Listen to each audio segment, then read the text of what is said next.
بسم اللہ الرحمن الرحیم۔ السلام علیکم ساتھیو، میں محمد عارف لطیف۔ دوستو، آپ کی خدمت میں ایک دفعہ پھر سے لے کر حاضر ہوا ہوں UGC نیٹ JRF کے اہم معروضی سوالات و جوابات۔ میں امید کرتا ہوں دوستو آپ سب خیریت سے ہوں گے۔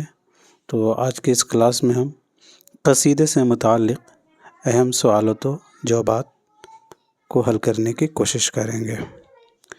تو چلیے بلا تاخیر اس کلاس کو شروع کرتے ہیں۔ شروع کرنے سے پہلے اس ویڈیو کو لائک کر لیں، اور جنہوں نے ابھی تک اس چینل کو سبسکرائب نہیں کیا ہے یا جو لوگ اس چینل پر نئے آئے ہیں وہ ضرور اس چینل کو سبسکرائب کر لیں، انشاءاللہ بہت فائدہ ہوگا۔ تو چلیے شروع کرتے ہیں۔ آج کا پہلا سوال ہے، قصیدہ عربی زبان کا لفظ ہے جس کے لغوی معنی ہیں صفدر یا مغز یا عہد یا وعدہ، اصلی یا حقیقی، یا پھر تصنع آرائی۔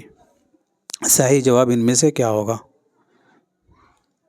قصیدہ یہ آپ کو معلوم ہوگا عربی زبان کا لفظ ہے، اور اس کے لغوی معنی جو ہیں صفدر یا مغز، غلیظ یا گودھا گاڑھا کے آتے ہیں۔ تو صحیح جواب کا ہو جائے گا صفدر یا مغز۔ سوال نمبر دوسرا ہے، قصیدہ کے حوالے سے کون سا زمرہ ان میں سے درست ہے؟ کیا قصیدے کے لیے یہ لازم ہے کہ اس میں ردیف بھی ہو، یا پھر قصیدے کے لیے یہ لازم نہیں کہ اس میں ردیف بھی ہو، یا قصیدے کے لیے یہ لازم ہے کہ اس میں صرف انسانوں کی تعریف ہو، یا پھر قصیدے کے لیے یہ لازم ہے کہ اس میں کسی کی برائی نہ کی جائے؟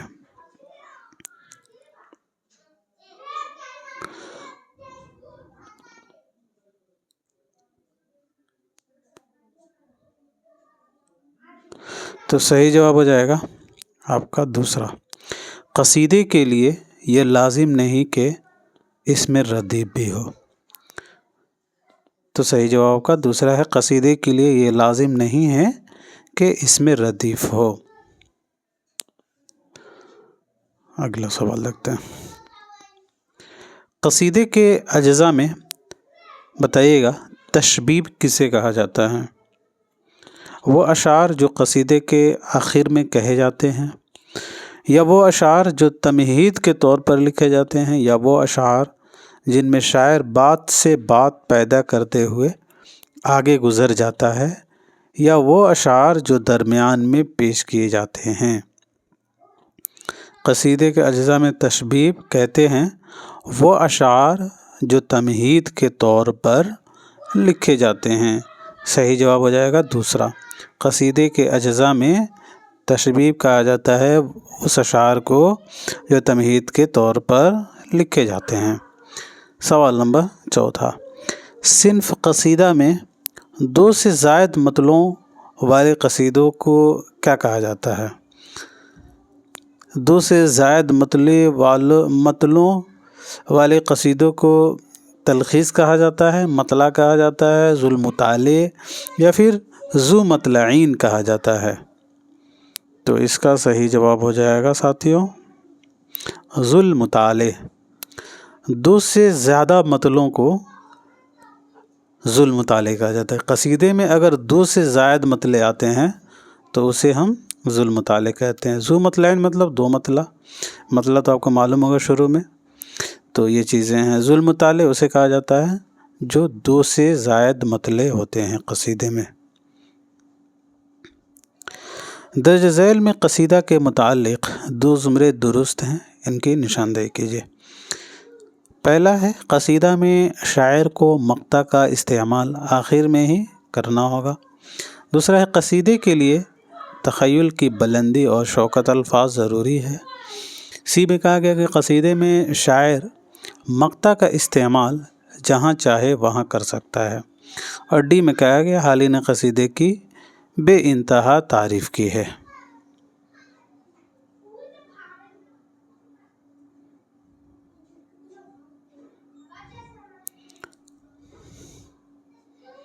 تو صحیح جواب بی اور سی ہوگا آپ کا چوتھا آپشن۔ قصیدے کے لیے تخیل کی بلندی اور شوکت الفاظ کا ہونا ضروری ہے، اور قصیدے میں شاعر مقطع کا استعمال جہاں چاہے وہاں کر سکتا ہے، ضروری نہیں ہے قصیدے میں آخر میں ہی مطلع کہا جائے۔ غزل کی خصوصیت ہے کہ شاعر پہلے مطلع پیش کرتا ہے شروع کے شعر میں، اور آخر میں مقطع پیش کرتا ہے جس میں وہ اپنا تخلص بیان کرتا ہے۔ لیکن قصیدہ میں ہوتا یہ ہے کہ شاعر جو ہے مقطع کا استعمال جہاں چاہے وہاں کر سکتا ہے، اور قصیدے کے لیے تخیل کی بلندی اور شوکت الفاظ ضروری ہوتے ہیں۔ تو یہ دونوں باتیں بی اور سی درست ہو جائیں گے۔ یہاں لکھا گیا اے میں قصیدے میں شاعر کو مقطع کا استعمال آخر میں، تو یہ غلط ہو جائے گا۔ اور حالی نے قصیدے کی بے انتہا تعریف نہیں کی ہے۔ آپ کو معلوم ہوگا حالی نے قصیدے کی مذمت کی ہے۔ حالی کو مثنوی سب سے زیادہ جو ہے پسند ہے۔ حالی نے مثنوی کی تعریف کی ہے۔ وہ کہتے ہیں کہ مثنوی سے ہم اخلاق کی جو ہے پیغام دے سکتے ہیں، اور انہوں نے قصیدے کی جو ہے مذمت کی، یہ قصیدے کو ناپسند کر دیتے ہیں۔ تو اس اعتبار سے آپ کا ڈی غلط ہو جائے گا۔ بڑھتے ہیں اگلے سوال کی طرف۔ قصیدہ میں اشعار کی تعداد کم سے کم اور زیادہ کی کوئی قید نہیں ہے، اس میں سے کیا ہوگا؟ 20، 21، 22 یا 23۔ قصیدے میں اشعار کی تعداد کم سے کم 21، درست جواب ہو جائے گا 21۔ قصیدے میں اشعار کی تعداد کم سے کم 21 ہوتی ہے اور زیادہ کی کوئی قید نہیں ہے۔ یہ بات کس نے کہی تھی؟ جی تو امداد امام اثر نے یہ بات کہی تھی، قصیدے میں اشعار کی تعداد کم سے کم 21 اور زیادہ کی کوئی حد نہیں ہے۔ سوال نمبر 7 ہے، اردو میں قصیدہ نگاری کا تنقیدی جائزہ ان میں سے کس کی کتاب ہے؟ خلیق انجم، شیخ چاند، محمود الہی یا پھر ابو محمد سحر؟ تو یاد رکھیے گا اردو میں قصیدہ نگاری کا تنقیدی جائزہ یہ کتاب ہے محمود الہی کی، تیسرا اس کا صحیح جواب ہو جائے گا۔ بہت ہی مشہور کتاب ہے قصیدے کے حوالے سے، محمود الہی صاحب کی اردو میں قصیدہ نگاری کا تنقیدی جائزہ۔ سوال نمبر 8، نصرت الملک بہادر مجھے بتلا کہ مجھے تجھ سے جو اتنی ارادت یا ادارت ہے تو کس بات سے ہے؟ تو سکندر ہے، میرا فخر ہے ملنا تیرا، گو شرف خضر کی بھی مجھ کو ملاقات سے ہے۔ منتج بالا اشعار قصیدے کے کس جز کے ہیں؟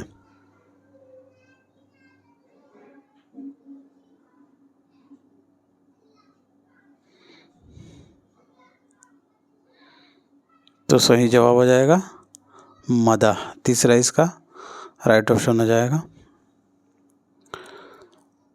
قصیدے کے حوالے سے طنز کرتے ہوئے درج ذیل شعر کس نے کہا تھا؟ غزل اور قصیدہ کے ناپاک دفتر، عفونت میں سنڈاس سے جو ہیں بدتر۔ کہ کلیم عزیز نے یہ بات کہی تھی، عالِ احمد سرور نے یا حالی نے یا پھر مولانا محمد حسین آزاد نے؟ تو یہ بات کہی تھی دوستو مولانا الطاف حسین حالی۔ مولانا الطاف حسین حالی 1837 عیسوی کو پیدا ہوئے ہیں پانی پت میں، اور وفات 1914 عیسوی کو ہوئی ہے۔ حالی کو بتائیے گا شمس العلماء کا خطاب کب ملا تھا؟ جی تو 1904 عیسوی میں کولنل ہل رائٹ کی سفارش پر انہیں شمس العلماء کا خطاب ملا تھا، اور موازنہ انیس و دبیر جس سے اردو ادب میں تقابلی تنقید کی بنیاد پڑی تھی، تو وہ کتاب انہی کی ہے۔ یہ شائع ہوا تھا 1907 عیسوی میں، موازنہ انیس و دبیر۔ تو قصیدے کے حوالے سے طنز کرتے ہوئے حالی لکھتے ہیں کہ غزل اور قصیدہ کے ناپاک دفتر ہیں، عفونت میں سنڈاس سے بھی بدتر ہے۔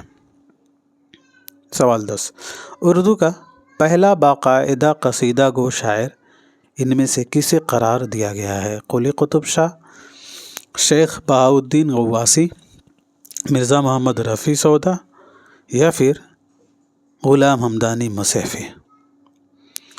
تو اس کا صحیح جواب ہو جائے گا مرزا محمد رفیع سودا۔ اردو کا پہلا باقاعدہ قصیدہ گو سودا کو قرار دیا جاتا ہے، اور اردو کا پہلا قصیدہ گو قلی قطب شاہ کو قرار دیا جاتا ہے۔ تو اس کا صحیح جو جواب ہے ہمارا یہاں تیسرا ہو جائے گا، اردو کا پہلا باقاعدہ قصیدہ گو سودا کو قرار دیا جاتا ہے۔ سودا 1712 عیسوی کو پیدا ہوئے ہیں دہلی میں، اور وفات 1781 عیسوی کو لکھنؤ میں ہوئی۔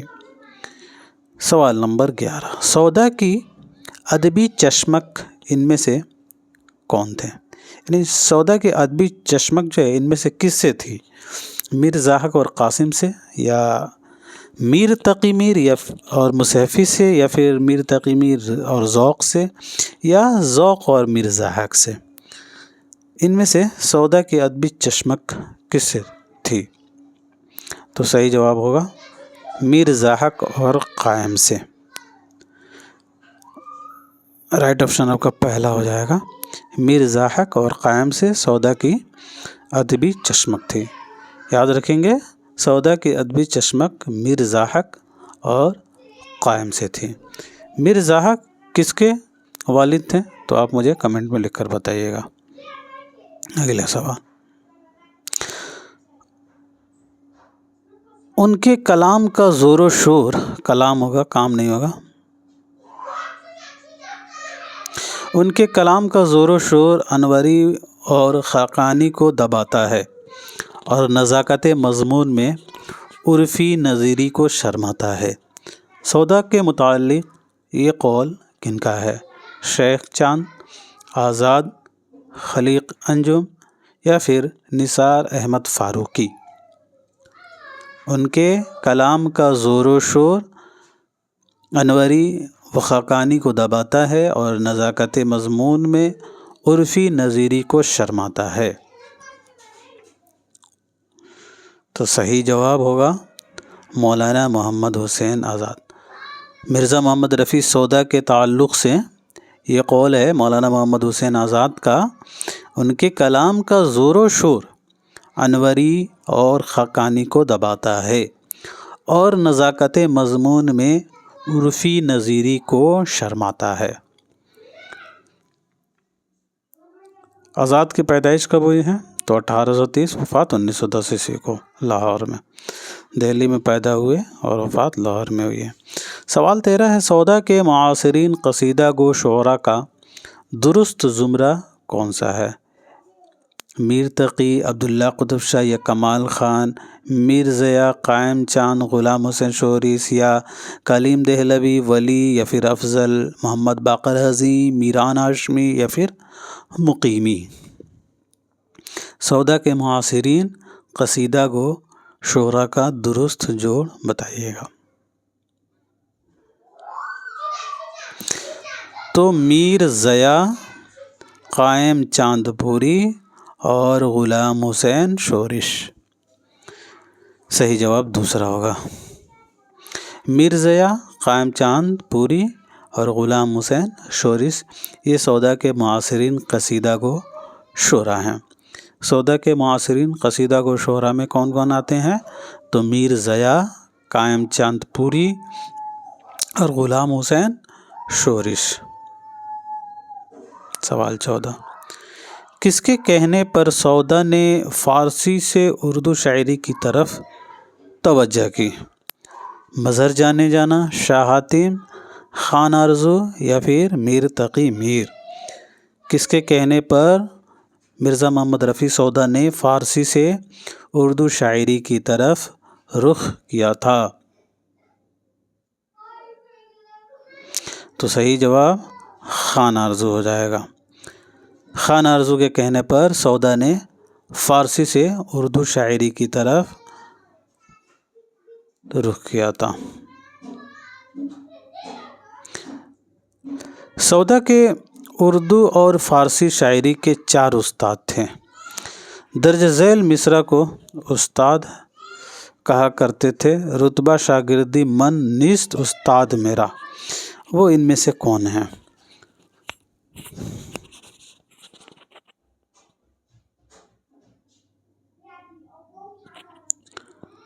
رتبہ شاگردی من نیست استاد میرا،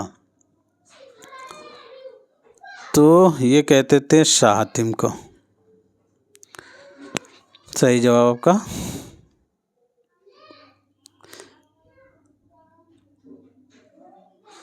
تیسرا ہوگا۔ سوال 16، سودا کس کے زمانے میں فیض آباد گئے تھے؟ آصف الدولہ، شجاع الدولہ، شاہ عالم، یا پھر نواب سیف الدولہ؟ سودا ان میں سے بتائیے کہ کس کے زمانے میں فیض آباد گئے؟ تو صحیح جواب ہوگا شجاع الدولہ۔ سودا جو ہیں یہ شجاع الدولہ کے زمانے میں فیض آباد گئے تھے۔ اگلا سوال، سودا کے درج ذیل مشہور قصائد کون سا حضرت علی رضی اللہ عنہ کی شان میں لکھا گیا ہے؟ کوہ پیکر، رزمیہ بہار، صبح صادق، یا پھر باب الجنت؟ سودا کے درج ذیل مشہور قصائد میں ان میں سے کون سا حضرت علی کی شان میں لکھا گیا قصائد ہے؟ تو صحیح جواب باب الجنت ہوگا، چوتھا اس کا رائٹ آپشن ہو جائے گا۔ سودا کے یہ مشہور قصیدہ ہے جس میں حضرت علی رضی اللہ عنہ کی اس میں انہوں نے شان کو بیان کیا ہے، باب الجنت۔ عروج دست ہمت کو نہیں ہے قدر بیش و کم، اچھا، عروج دست ہمت کو نہیں ہے قدر بیش و کم، مذکورہ بالا مصرع کے ثانی مصرع کی نشاندہی، دوسرا مصرع ان میں سے کون سا ہوگا؟ عروج دست ہمت کو نہیں ہے قدر بیش و کم، تو اس کا صحیح جواب جو ہے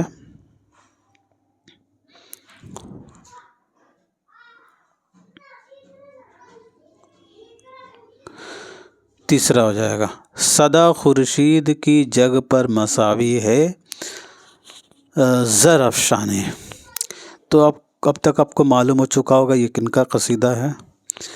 جی، تو یہ سودا کا قصیدہ ہے۔ زہ نشاط اگر کیجئے اسے تحریر، آیا ہوں خامے سے نغمہ نہیں ان کا وہ قصیدہ ہے ہوا جب کفر ثابت ہے و تمغائے مسلمان، معاف کیجیے گا زہ نشاط سے نہیں ہے، زہ نشاط تو شیخ ذوق کا ہے، میرا ذہن وہاں چلا گیا تھا، تو یہ سودا کا ہے۔ ہوا جب کفر ثابت ہے و تمغائے مسلمانی، نہ ٹوٹی شیخ سے زنار تسبیح سلیمانی، نی یہاں آ رہا ہے نا، تو آپ اس سے پہچان کر سکتے ہیں۔ عروج دست ہمت کو نہیں ہے قدر بیش و کم، صدا خورشید کی جگ پر مساوی ہے زر افشانی۔ آئیے بات کر لیتے ہیں شروع کے پہلے اشعار، کیونکہ یہاں سے سوالات پوچھے جاتے ہیں، تو اسے آپ نظر انداز کر دیجیے گا۔ زہ نشاط اگر کیجیے اسے تحریر سودا کا نہیں ہے، یہ ذوق صاحب کا ہے، نعتیہ قصیدہ ہے یہ۔ اب بات کرتے ہیں اپنے سودا کا جو قصیدہ ہے ہوا جب کفر ثابت ہے و تمغائے مسلمانی کی۔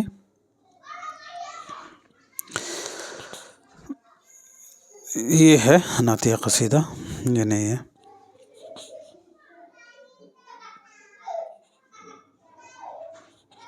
یہ تو بہادر شاہ ظفر کی بیماری سے صحتیابی میں نے اسے لکھا تھا ذوق صاحب نے۔ یہ آپ کا نعتیہ قصیدہ ہوا جب کفر ثابت ہے و تمغائے مسلمانی، نہ ٹوٹی شیخ سے زنار تسبیح سلیمانی، ہنر پیدا کر اول ترک کیجیے تب لباس اپنا، نہ ہو جوں تیغ بے جوہر وگرنہ ننگ اوریانی۔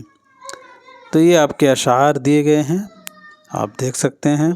فراہم زر کا کرنا باس اندوہ دل ہوئے، نہیں کچھ جمع سے غنچے کو حاصل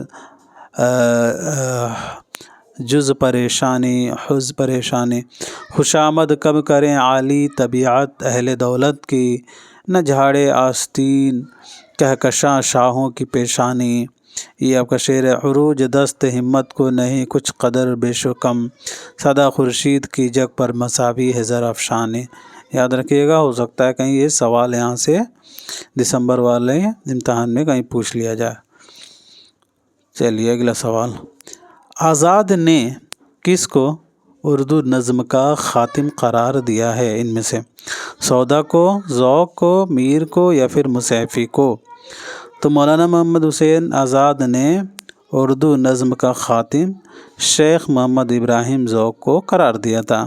1789 عیسوی کو یہ پیدا ہوئے ہیں اور وفات 1854 عیسوی کو ذوق صاحب کو ہوئی ہے۔ انہی کا قصیدہ ہے ذہن نشاد اگر کیجیے سے تحریر، جو UGC نیٹ کے نصاب میں شامل ہے، اور یہ آپ کے بہادر شاہ ظفر کی بیماری سے صحتیابی پر ذوق صاحب نے یہ لکھا تھا۔ اس کے علاوہ ان کا ایک اور قصیدہ ہے داخل نصاب، ہے میری آنکھ میں اشکوں کے تماشا گوہر۔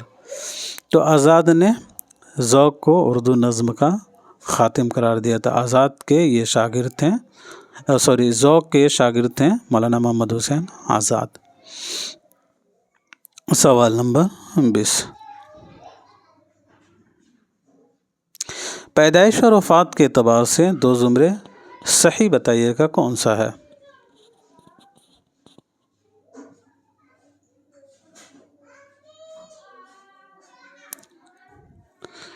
تو 1789 1854 ڈی ہو جائے گا۔ دو زمرے یہاں بتانے ہیں۔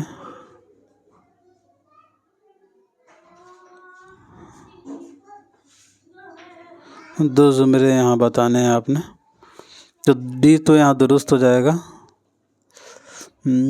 سودا، جی سودا کا ہو جائے گا 1712 تا 1781، اے اور ڈی آپ کا صحیح جواب ہوگا۔ سوال 21، ذوق کو کس نے خاقانی ہند کا خطاب عطا کیا تھا؟ بہادر شاہ ظفر، اکبر شاہ ثانی، مہاراجہ چندو لال یا پھر مرزا الہی بخش؟ ذوق کو خاقانی ہند کا خطاب ان میں سے کس نے عطا کیا تھا؟ خاقانی ہند کا خطاب تو اکبر شاہ ثانی نے عطا کیا تھا۔ شیخ محمد ابراہیم ذوق کو خاقانی ہند کا خطاب اکبر شاہ ثانی نے عطا کیا تھا۔ ملک الشعراء کا خطاب بہادر شاہ ظفر نے دیا تھا ذوق کو، اور خاقانی ہند کا خطاب اکبر شاہ ثانی نے عطا کیا۔ داخل نصاب قصیدہ ذہن نشاط اگر کیجیے اسے تحریر کس کی شان میں لکھا گیا ہے؟ تو اس کے حوالے سے ہم لوگوں نے پر بات کیا تھا، تو صحیح جو جواب ہے وہ ہو جائے گا ساتھی آپ کا بہادر شاہ ظفر۔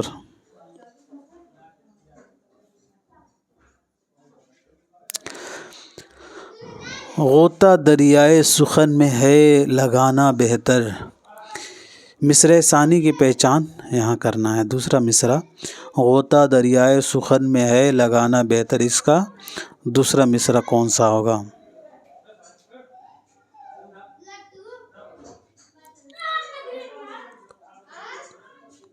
تو صحیح جواب ہوگا آگے تقدیر سے خر مہرہ ملے یا گوہر۔ تو یہ آپ کو گوہر دے کے معلوم ہو چکا ہوگا۔ شیخ محمد ابراہیم ذوق کا جو دوسرا قصیدہ ہے آپ کے نصاب میں، ہے میرے آنکھوں میں اشکوں کے تماشا گوہر، تو اسی سے یہ اخذ کیا گیا ہے۔ غوطہ دریائے سخن میں ہے لگانا بہتر، آگے تقدیر سے خر مہرہ ملے یا گوہر۔ صحیح جواب تیسرا ہوگا۔ سوال نمبر 24، ڈاکٹر شاہ محمد سلیمان کے مطابق ذوق کے کل قصائد کی تعداد کتنی ہے؟ ڈاکٹر شاہ محمد سلیمان کے مطابق بتانا ہے کہ شیخ محمد ابراہیم ذوق کے کل قصیدوں کی تعداد کتنی ہے؟ تو صحیح جواب 30 ہو جائے گا۔ ڈاکٹر شاہ محمد سلیمان کے مطابق شیخ ذوق صاحب کے قصائد کی تعداد کل 30 ہے۔ آج کا یہ ہمارا آخری سوال ہے۔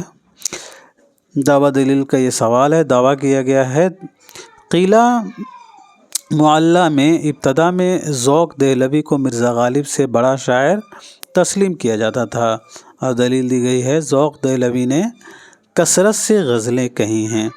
قلعہ معلیٰ میں ابتدا میں ذوق دہلوی کو مرزا غالب سے بڑا شاعر تسلیم کیا جاتا تھا، اور دلیل دی گئی ذوق دہلوی نے کثرت سے غزلیں کہی ہیں۔ کیا صحیح جواب ہوگا؟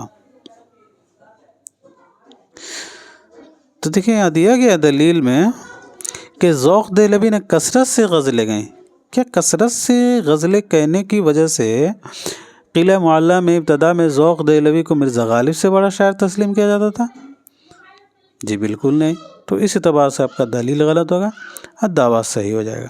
یہ بات تو ٹھیک ہے، دعویٰ صحیح ہے کہ قلعہ معلیٰ میں ابتدا میں ذوق دہلوی کو، شیخ محمد ابراہیم ذوق کو مرزا غالب سے بڑا شاعر تسلیم کیا جاتا تھا، لیکن ذوق دہلوی نے کثرت سے غزلیں کہیں، اس وجہ سے انہیں بڑا شاعر تسلیم نہیں کیا جاتا۔ تو اس اعتبار سے آپ کا دلیل غلط ہوگا، دعویٰ درست ہو جائے گا۔ تو میں امید کرتا ہوں دوستو یہ سوالات آپ کو اچھے لگے ہوں گے۔ تو دوستو آج کے لیے اتنا ہی رکھتے ہیں، ملتے ہیں اگلی کلاس میں، تب تک کے لیے خدا حافظ، اپنا خیال رکھیں۔